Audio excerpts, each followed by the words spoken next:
10th class పూర్తి చేసుకున్న తర్వాత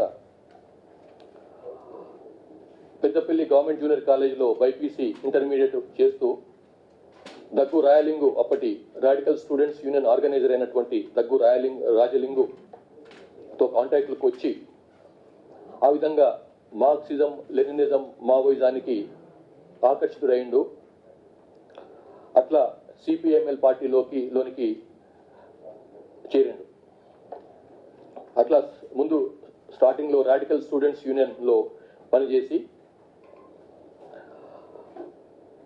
చేస్తూ 1980లో Mallojula Koteswararao alias MK alias Kishanji ఆయనతో పాటుగా ఆయనకు కోరియర్గా పనిచేసిండు.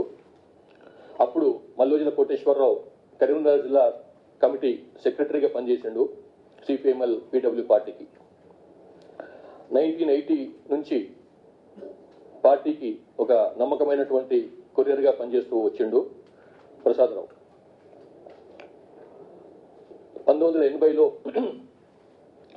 దండకారణ్య ప్రాంతంలో మల్లాది రాజిరెడ్డి నాయకత్వంలో పనిచేస్తున్నటువంటి సాయుధ దళంలో చేరి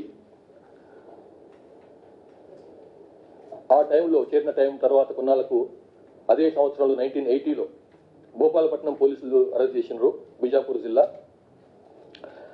తర్వాత జగదల్పూర్లో కొన్నాళ్ళు గడిపిండు.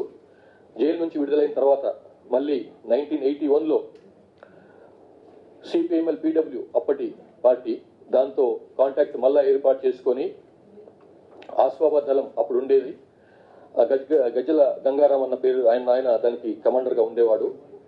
ఆ దళంలో చేరిండు.